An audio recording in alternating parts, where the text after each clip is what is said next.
Hi, Dr. Hello. Oh, hi. Hi, Dr. Amy. Hello, Dr. Joy. How are you today? I'm good. I am ready for our next segment, all things accreditation, right? This is probably my favorite segment, which is on benchmarks and assessment systems when we're talking about accreditation. Um, and so for me, I think assessment and evidence are at the heart of accreditation, but it also can be the most challenging component. It certainly does take the longest, right? So I am so looking forward to this conversation so that our listeners can learn more about what I think is the heart and soul of accreditation, and that's assessment. I think that I agree. It is that heart and soul, and I didn't like that part to begin with. I'm the big thinker, the big picture Right. person. I like the partnerships and working in the bigger area of what things look like from the 10,000-foot view Mm-hmm. and who works with whom and Right. how partnerships can develop. Yep. And assessments, it's all in the weeds, isn't it? It is in the minutia. Yep. Yep. And sometimes that can be really, really overwhelming. And the part about assessments, I think, that can be feel like it's the hardest part of accreditation is making sure that they meet the accrediting agency's criteria. Mm-hmm. There are specific assessments that you have to use to monitor students' progression through the program, student learning outcomes. But what rubrics are you using to measure those outcomes? Mm-hmm. So, So agencies typically they may provide rubrics for you, but even so, how are you implementing those rubrics? right. Right. And if you have to design your own rubrics, the key to that is what I found is really thinking about using the standards language, Mm-hmm. or whatever the language is, bake that into the rubric, and then using very measurable language, even look fors, Mm-hmm. or language such as the candidate can meet this criteria evidenced by, or specific look fors. But this is all dependent. And I think this other piece that doesn't get talked about and it doesn't get recognized enough is that feedback loop and the development of the assessments to make sure that you're actually measuring what you intend to measure. Yeah, absolutely. I mean, I think for many people, it feels like the hardest part is because this is the part you have to prove. This is the part you have to prove impact. So if there's seven different standards or components to your accreditation, and this is one of them. This is really the one, right? That you have to prove the impact. This is all of your quantitative data that the numbers don't lie. Everything else I think is subjective. This part is not subjective. And so sometimes that is the most challenging.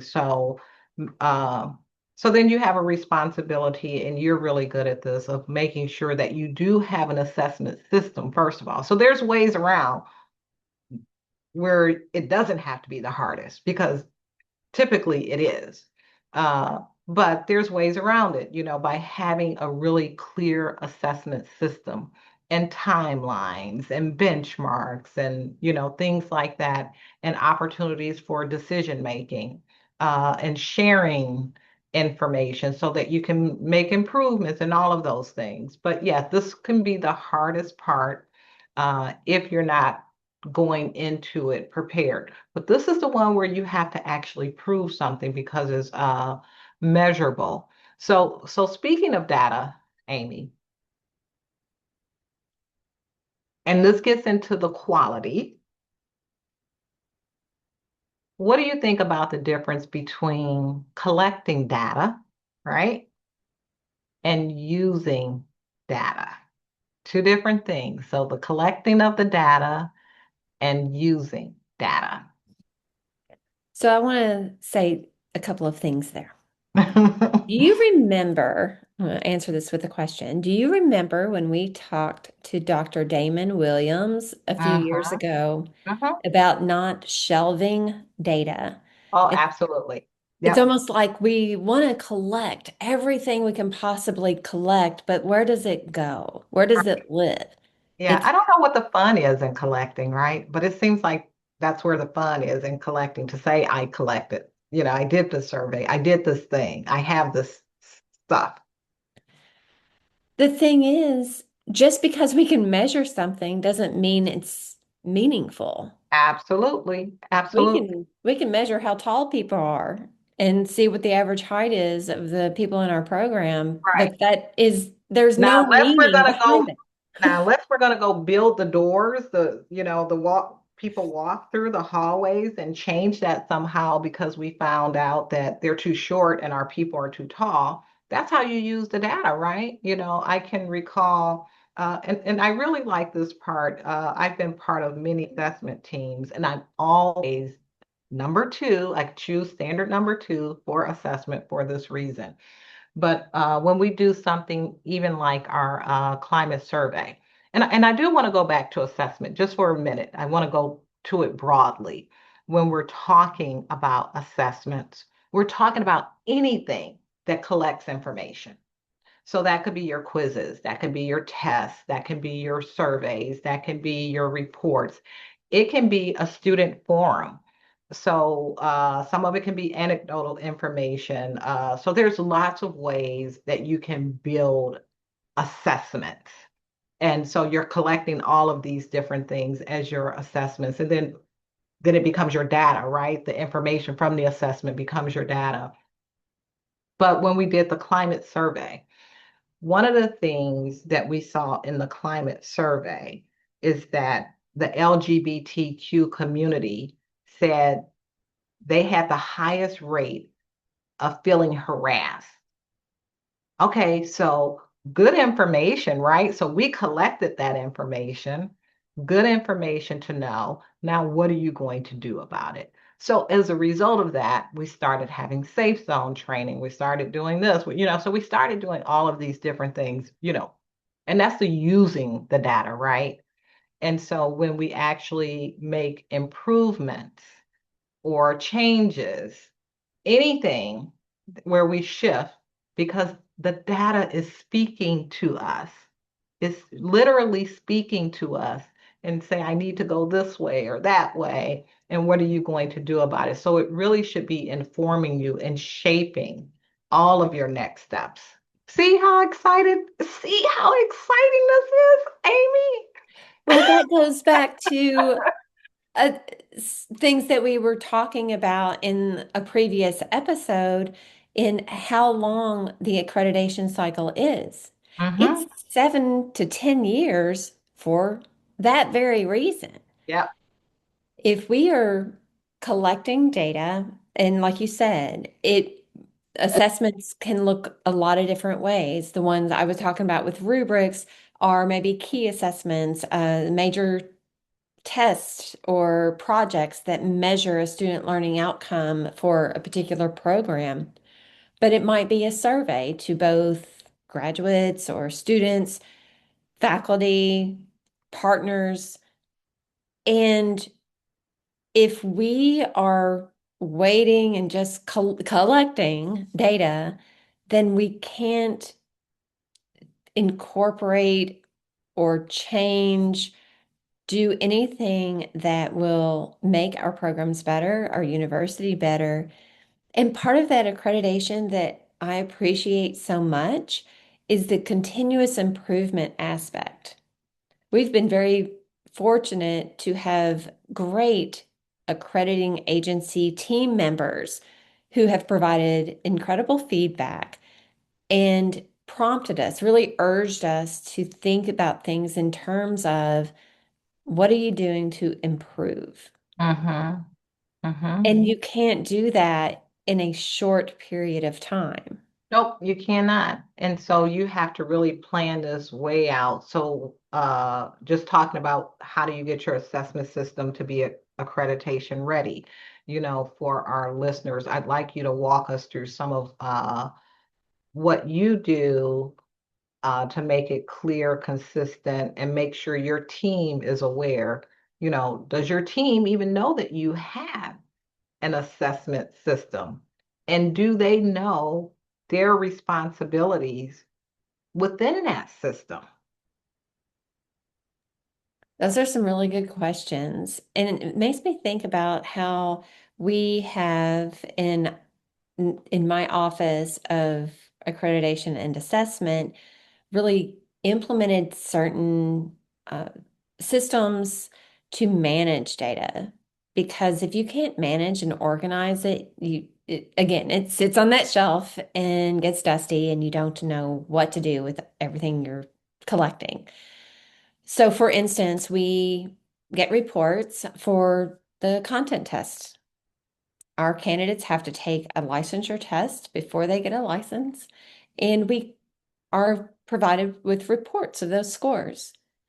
Well, now that we have that kind of system that can organize and disaggregate these data into candidates who are maybe first generation or by race and ethnicity or by uh, by age if we wanted to, because we have all of these data in our database. Well, now we're forward thinking. Instead of collecting this information and just storing it up and providing it to our accrediting agency when it's time, we are being proactive Mhm. and disseminating this information to our program coordinator so that they can review these test scores and then make adjustments or provide interventions for students who are not doing so well. That's just one small example Yeah, yeah. of I think it's of really good. using things. Yeah, I think another good use is even budgetary, right? And what needs to be funded. Where does your money need to go, right? So I think that's a really good argument to take to your dean or your chair, or whatever, about whether it's academic support for students, right? And we Mhm. need additional funding there, or whether you need another assessment person or things like this, or any of those things. Your data could really tell that story of where your needs are. And so sometimes it changes even the structure, not only the budget, but the structure of your department based on what those needs are. I think the best way of setting up your assessment system, which I love to do, is by benchmarks, right? I think that that is a very good place to start. So creating an assessment system can, feel very, very overwhelming. I think starting with benchmarks is the easiest way and then going from there, and you might have several benchmarks. You have your benchmarks, what? Accepting the student, and then you have this whole list. What are all the things that are required to accept the student? And then you have what assessments are you going to use to collect it and the data from that and all that. So list all of those things. So you have your acceptance. And if they're moving to clinicals, that might be another benchmark. What are all the things that you're looking for? What are all the requirements? What are all the assessment tools that you need to get what you need to determine how they move there? And then maybe for student teaching and maybe for completion. But you decide what these benchmarks are, right? So breaking this up in chunks.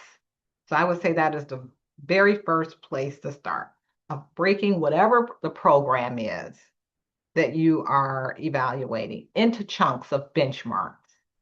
And then under each benchmark, making a decision about what's required to show evidence that your candidates, your students are making, meeting those expectations or those requirements. So I think that is the very foundation of creating your assessment system. And once you have your benchmarks and how you want to assess them, what's required, then you can start to build the rest of your assessment system. I'm glad you mentioned benchmarks and what the list of data you would use to assess or to show that you're meeting or your students are meeting those benchmarks. It does tell a story, but something that can be really overwhelming.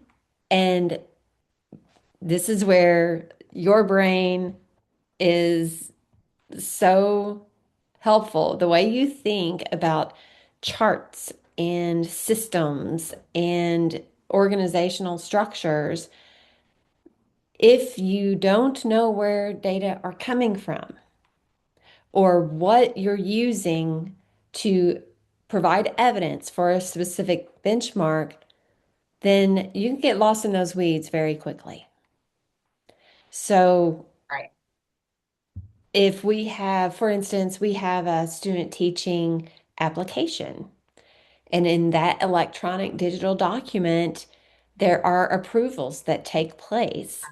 The Mhm. advisor is signing off that the student teacher will have met certain requirements, and the program coordinator is recommending. I am doing my checks to make sure that their accounts are licensure ready.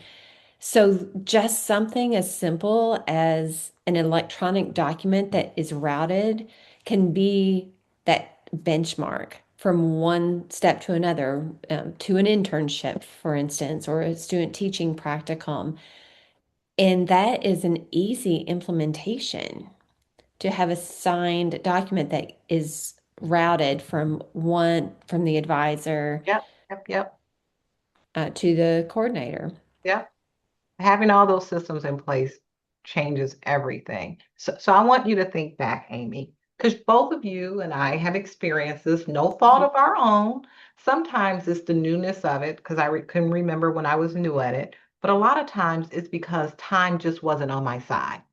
Like I accepted the position and accreditation is 2 years away. You accepted the position and your spa is a year away, and things like that. So sometimes time is just not on your side.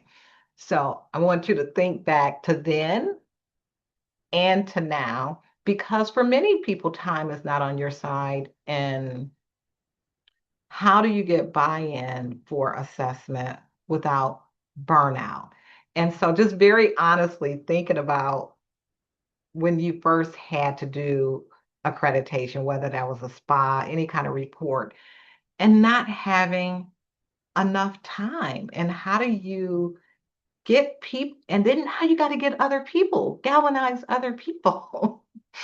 And how do you do that without burnout then? And how do you handle that now? Because you've learned a lot. Oh, certainly. And then it helps that you've been, at your institution for a while too. I want to, and I want you to think about that too and talk about your experience. That would be a Something that, horror story. well, yes, I It know I was there for that would be horror story. a horror story because literally there were some nights where I didn't leave the university because Hmm. it was all hands on deck, and it can create a lot of anxiety. It can create a lot of burnout, but you learn from those experiences. But sometimes things are out of your control. Well, and that goes back to something we had mentioned in another episode. And I think in every episode, we need to make sure to bring this to the forefront is that systems being in place, organization being in place, and even if a person leaves a position, an administrator moves into another role, you haven't left the institution, but we shifted the roles that we are in and are, without even moving to a different university. So that happens. And so having that organization in place is so very important. Now, that wasn't what happened whenever I took on a report of whatever magnitude it was. I was lucky though. And the way I was lucky is that it was a revised report that I was submitting. I had loads of feedback to work from. And so that was fortunate. I was able to take feedback and implement that feedback and do that continuous improvement that accrediting agencies call you to do. The thing is, I like the work. And so an institution really needs to think about who they put into that position. It's not something, oh, well, accreditation's going Mhm. to come in a few years. Well, anybody can just like kind of we can pull it together at the last minute. That doesn't work. It needs to have one person at least who is dedicated to that role and knows more than just what one department is doing, but can see across an institution or across a division.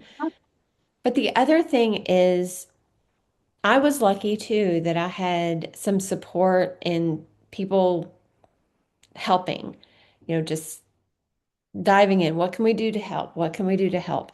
And knowing knowing that was really helpful. I think that what helps with reducing the burnout a little is that if people understand it's a big responsibility. If they are dismissive, if any administrator or colleague or faculty member say, "Oh, it's that report." Well, that's not the case. And that can be very diminishing, and that can Mhm. really deflate someone when their efforts are not recognized. And we've both been in situations in which we have been recognized and praised for our work, and it's Yeah, very it's very rejuvenating. rewarding and you work harder. But I want to mention something that you and I did, and it sparked this memory that you and I actually took training in protocols and communication protocols, which became very, very valuable when Mhm. it came time for accreditation and bringing people in and bringing them on board of how do you listen, how do you include everyone, how do you take their ideas, how do you build on their ideas before you just go to the next person. And we started doing those things by writing it down. Okay, let's not leave this idea. Let's have some more touch points on this idea before we move to the next one, because otherwise we're not really listening. We're just waiting for the person to say what they're going to say. And then we move on and you have all these different comments. So I think, I don't want to get too much into professional development, but I think that if anyone is going to gain some professional development for accreditation, aside from going to the conferences, of learning that, I would say some communication protocols are very, very, very powerful. But Amy, I want to kind of finish this up. I want to go back to something you've said a couple of times, which is closing the feedback loop. Okay, so you talked about continuous improvement, and a couple of times you talked about the feedback loop. Talk about what that means what does that look like when you're closing that loop in practice? Wow. So, what we have attempted to do, and I can't say we do it perfectly, but we've attempted to really think about what do our stakeholders say and how our preparation practices, and this is for initial licensure for teachers in my area, but also for the other areas in the university that in which we are sending people into professional fields. Well, how are we impacting those fields? What do the professionals who are in the field, whether they are school administrators, teachers who will then be colleagues, what are they saying about the preparation of our candidates? And, 1 year out. And so I did. I collected data from surveys, again, about our candidates who were a year out of the program. Like, what can we do better? And from the candidates themselves. So that's important to see a year later, what is memorable about the program? What do they feel like was impactful, and how are they impacting the students in which who they serve? And our administrators too, who leave our advanced programs, endorsement programs, how are they impacting?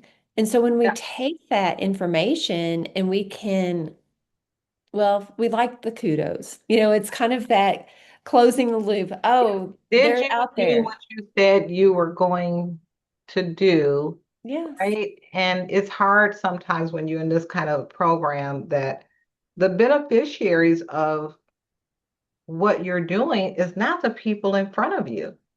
It's the people that are in front of the people that you're preparing.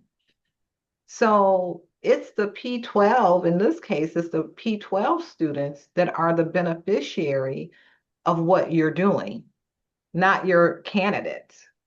And so that some of that data you're talking about of going back and looking at how they are performing is really what you need to know if your program is doing a good job. Did you impact that P to 12 classroom? So it's very, very, very, very interesting dynamic. But you mentioned stakeholders, so this is a good place for us to stop because our next segment is on stakeholders, which happens to be your favorite. Okay. Well, that sounds like a great topic for another episode. Okay. Uh, You want to stop it for a minute?